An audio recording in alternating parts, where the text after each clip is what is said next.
Olá, que Deus nos abençoe. Iniciamos agora o programa Espiritismo em Ação.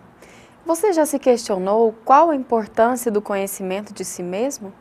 Hoje iremos falar sobre reforma íntima, como tornar a sua vida melhor. Para conversar conosco, temos aqui Geraldo Júnior, do Instituto do Esclarecimento e Família, do Centro Espírita Irmão Áureo, em Goiânia. Seja bem-vindo, Geraldo. Olá, Larissa, tudo bem? Tudo bem. Geraldo, os povos antigos, em especial os gregos, já observavam o dito conheça-te a ti mesmo. Qual a importância do autoconhecimento? Larissa, se nós formos observar nos dias atuais, com esta correria que é a nossa sociedade, com todas as dificuldades que o homem atual enfrenta no seu dia a dia, nós vamos perceber que o homem age muito irrefletidamente. A maioria de nós age antes por impulso, sem pensar, sem raciocinar no que está fazendo.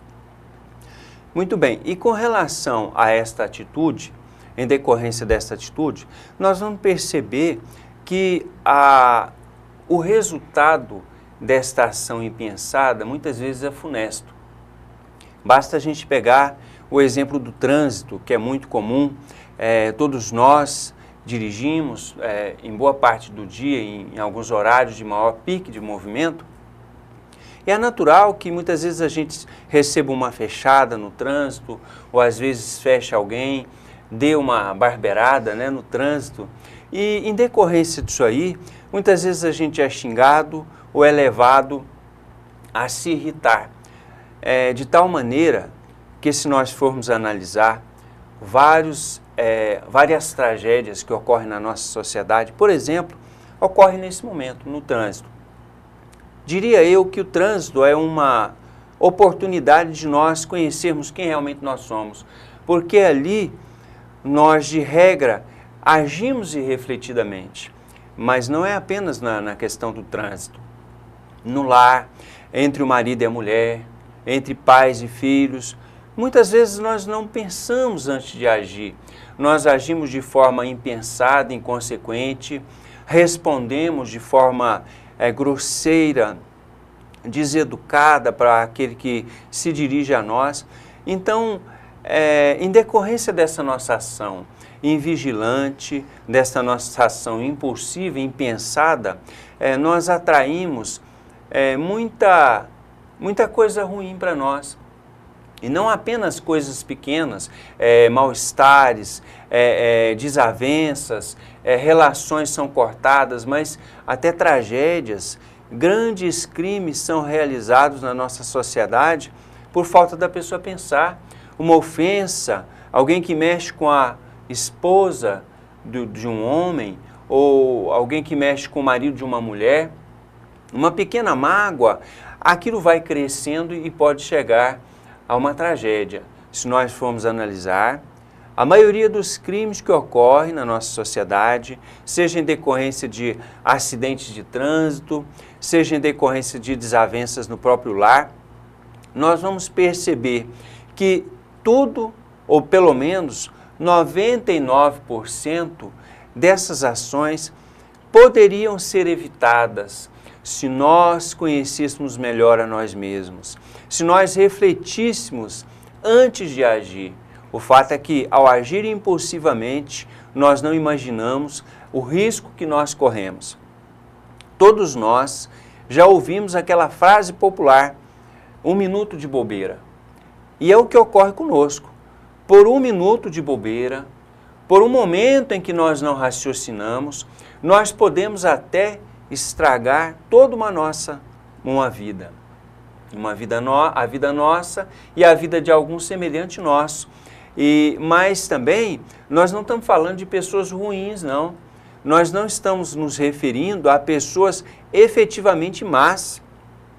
Nós estamos nos referindo a pessoas normais, ajustadas à sociedade, mas que no momento de tensão, no momento de inquietação, por falta de conhecer a si mesmo, pode reagir violentamente, pode ter uma reação desagradável e daí a uma agressão, a uma reação contrária, a uma desavença, a uma inimizade, a um pulinho. E muitas dessas ações nossas poderiam ser muito bem evitadas. Diante do que nós falamos, nós percebemos a importância de que o homem conheça melhor a si mesmo. A importância desse dito grego, conhece-te a ti mesmo. Geraldo, uma reforma pressupõe a retirada daquilo que é prejudicial para que haja reconstrução de algo melhor. Nesse sentido, explique para nós o termo reforma íntima.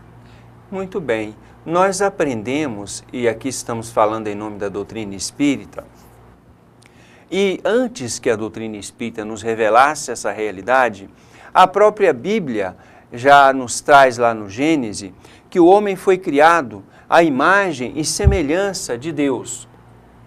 Todos nós fomos criados, ao sermos criados por Deus, fomos criados à sua imagem e semelhança, trazendo no íntimo os germes das virtudes, os germes da paciência, da honestidade, da humildade. O que ocorre, Larissa, nesse caso, é que Deus também, a par de nos ter dotado da essência divina, nos dotou de uma faculdade que nós conhecemos como sendo livre-arbítrio. O livre-arbítrio dá ao homem a faculdade de optar entre dois caminhos, entre o caminho do bem e o caminho do mal. É muito natural.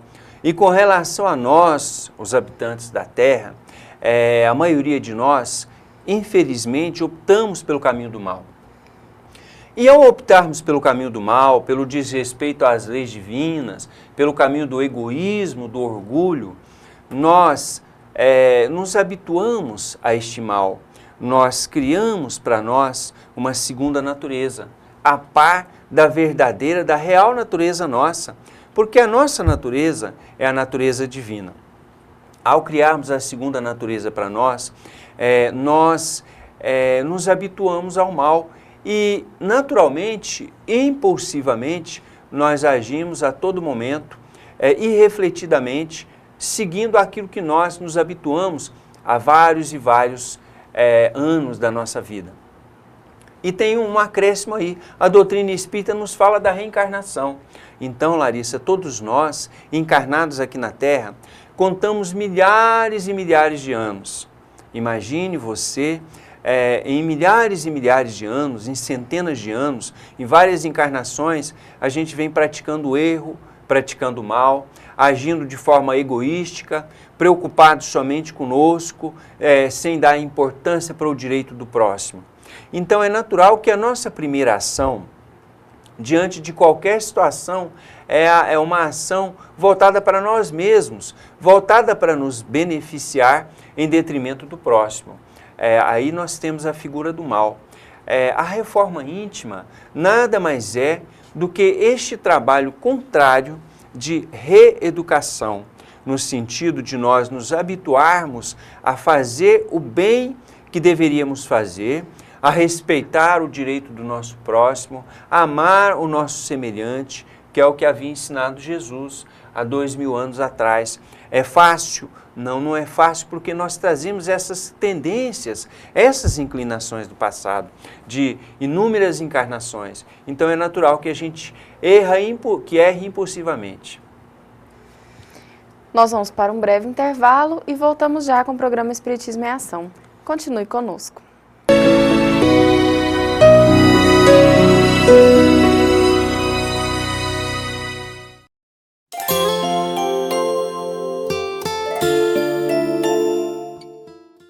O Espiritismo vem trazer uma nova luz, mostrando que todos nós temos responsabilidade pelos nossos atos, inclusive justificando e esclarecendo que o momento das dores, do sofrimento, não estão vinculados obrigatoriamente à vida de hoje.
Estamos de volta com o programa Espiritismo em Ação, falando hoje sobre reforma íntima. Geraldo, como o Espiritismo vê a necessidade da reforma íntima? O espírita é perfeito? Larissa, nós aprendemos com a doutrina espírita que nós habitamos aqui na Terra um planeta de provas e expiações, cuja característica é ter em todos os seus habitantes ainda a maldade predominando, o vício, o crime, todos os hábitos ruins ainda fazem parte da nossa natureza.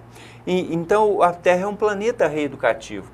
A nossa própria encarnação no planeta Terra, as dificuldades que enfrentamos aqui, as doenças, a dor, o assédio dos maus, as desavenças de toda a ordem, os problemas financeiros, todas essas dificuldades já servem, isto é, a nossa própria reencarnação já faz parte deste processo de reforma íntima, desse trabalho reeducativo. Agora o Espiritismo vê o trabalho de reforma íntima como uma tarefa urgente que tem que ser realizada por cada um de nós.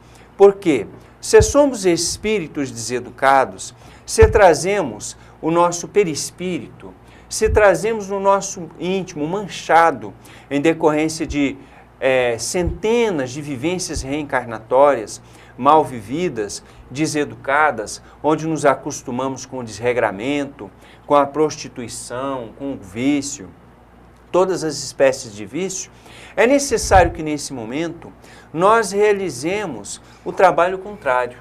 Qual o trabalho contrário? O trabalho da educação. E que educação? Não esta educação, não apenas esta educação conhecida de todos nós, a educação intelectual consistente na aquisição de conhecimentos da matemática, da química, do português, enfim, das matérias daqui das ciências humanas, mas principalmente a educação moral, a educação do íntimo, consistente na aquisição das virtudes, da humildade, da boa vontade, do respeito ao próximo. E este processo educativo não é nada fácil, exatamente em decorrência das nossas imperfeições acumuladas de longo tempo. Então é necessário que hoje nós nos esforcemos. Às vezes a gente ouve pessoas dizendo, eu não vou ser educado com fulano porque ele é meu inimigo, eu acho que é uma falta de honestidade, eu não vou ser hipócrita e ser educado para com o meu inimigo é ser hipócrita. Não se trata disso, depende. Quando nós temos um inimigo e procuramos ser educados com esse nosso inimigo, procuramos nos reconciliar com ele, mesmo que a nossa vontade não esteja querendo, mesmo diante das nossas dificuldades, não se trata de hipocrisia, mas se trata de um esforço da nossa parte no sentido de reconciliar com ele. Mesmo que no íntimo nós tenhamos dificuldade, estejamos tendo dificuldade para reconciliar com ele. Mas este exercício de reforma íntima, é essa violência natural que nós precisamos fazer conosco mesmo. Porque se hoje nós temos que raciocinar para fazer o bem, se hoje nós temos que raciocinar para perdoar o nosso inimigo, se hoje nós temos que raciocinar, decorre de um cálculo para amarmos, quando nós vamos repetindo, nós vamos criando em nós aquele hábito. É como escovar os dentes. A criança, para escovar os dentes, ela tem dificuldades. A criança, para aprender a andar de bicicleta, ela vai cair, ela vai se ferir, mas com o passar do tempo, aquele exercício vai se tornando um hábito, vai se tornando natural e vai sendo reforçado até o momento em que se tornará automático, vai ser um automatismo. Tem pessoas que já fazem o bem automaticamente, como é o caso de Gandhi, como foi o caso de Madre Teresa de Calcutá, como foi o caso de Chico Xavier. Mas é porque antes eles tiveram dificuldade. Em inúmeras encarnações anteriores, eles tiveram as dificuldades que nós vamos ter hoje. de nos educar, de nos tornarmos bons, mas com o passar do tempo vai se tornando instintivo em nós. Nós seremos naturalmente bons quando o bem se tornar um hábito, isto é, quando ele se tornar instintivo em nós. Retomando a pergunta anterior, Geraldo, nesse contexto de reforma íntima, o espírita muitas vezes é visto como aquele que se preocupa com o processo de reforma íntima. Por isso ele é perfeito ou melhor do que alguém? Não, Larissa, nós esquecemos a pergunta, mas é forçoso convir que o espírita não é perfeito. O espírita, como a imensa maioria, para melhor dizer, como a totalidade dos habitantes do nosso planeta Terra, está longe ainda daquilo que nós podemos imaginar do que seja a perfeição. Como nós falamos, a Terra é um mundo de provas e de expiações. Então é natural que para uma penitenciária não sejam encaminhados gente que nunca fez nada de errado. É natural que para o hospital sejam mandados os doentes. Né? Então essa situação da Terra, ela denuncia a nossa qualidade de espíritos imensamente imperfeitos, com uma bagagem de defeitos, de imperfeições, de crimes, de vícios, de um passado reencarnatório manchado, mal vivido, muito grande. Em cada encarnação, nós temos a tarefa de corrigir os nossos defeitos. O espírita, muitas vezes até, ao contrário, ele é pior, ou pode ser que ele seja pior do que outros companheiros, outros amigos de outras religiões, porque acontece não raro de que o espírito, antes de reencarnar na Terra, pede para nascer em um meio em que ele tenha condições de corrigir as suas imperfeições. E a doutrina espírita, é necessário convir, ela traz a maior gama de informações, ela traz todos os instrumentos para que o homem seja melhor. Então nós que somos muito endividados, em contato com a doutrina espírita, nós vamos ter condições de ressarcir as nossas maiores dívidas. Então o espírita está longe de ser perfeito. Nós vamos para um breve intervalo. Continue conosco no programa Espiritismo em Ação.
O Espiritismo vem trazer uma nova luz, mostrando que todos nós temos responsabilidade pelos nossos atos, inclusive justificando e esclarecendo que o momento das dores, do sofrimento, não estão vinculados obrigatoriamente à vida de hoje.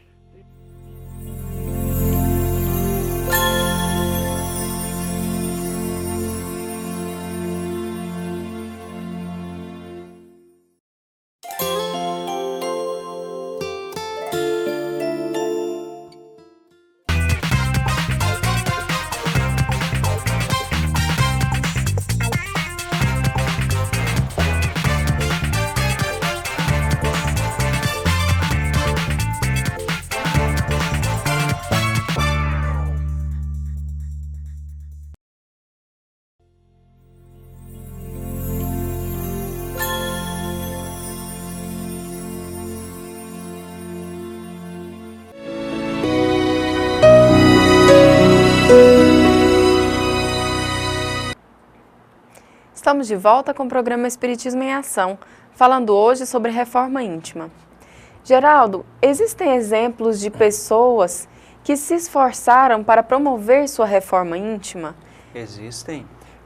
O programa de reforma íntima não é uma exclusividade da doutrina espírita, sempre foi realizado por espíritos já elevados. Nós temos o exemplo de Santo Agostinho, contido em O Livro dos Espíritos, que diz que quando encarnado na Terra, todas as noites ele avaliava como havia sido o seu dia, o que ele tinha feito de bom, o que ele tinha feito de ruim, e no próximo dia ele procurava evitar tudo aquilo que tinha feito errado. Outro exemplo também que nós temos, Larissa, é o exemplo de Anália Franco, uma dama da educação lá em São Paulo. Diariamente, em 12 horas do dia, a cada hora, ela tinha um momento de prece, em que ela pensava, primeira hora, prece de agradecimento a Deus, depois prece pela humanidade, pelos semelhantes, depois prece pelos que estavam encarcerados, pelos que se encontravam nos hospitais, e assim por diante. E por fim nós podemos lembrar do exemplo de Emmanuel, contido no livro Renúncia, quando ele dá o exemplo do padre Damião, dá o exemplo também de Alcione, que pegavam o Evangelho de Nosso Senhor Jesus e a cada dia da semana liam um versículo do Evangelho. Liam aquele versículo do Evangelho e meditavam sobre ele e tiravam as consequências dali e desdobravam, refletiam a respeito daquela pequenina passagem do Evangelho. Nós vamos assistir a uma matéria sobre o tema de hoje. Acompanhe conosco.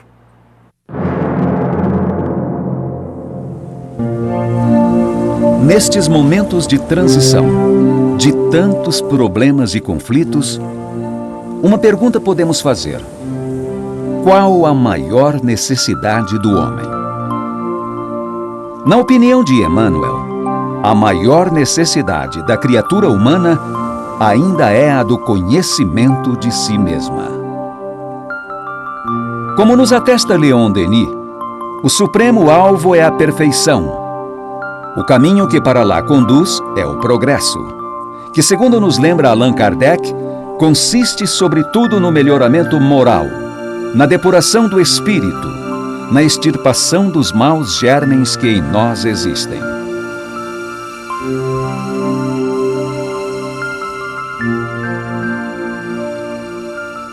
O programa de apoio à reforma íntima consiste em uma proposta de estímulo a todos aqueles que desejam iniciar um projeto pessoal de progresso, elevação e melhoria, que aspiram por reforma moral e que anseiam por tornar sua vida melhor. Neste sentido, foi criada a Agenda Reforma Íntima.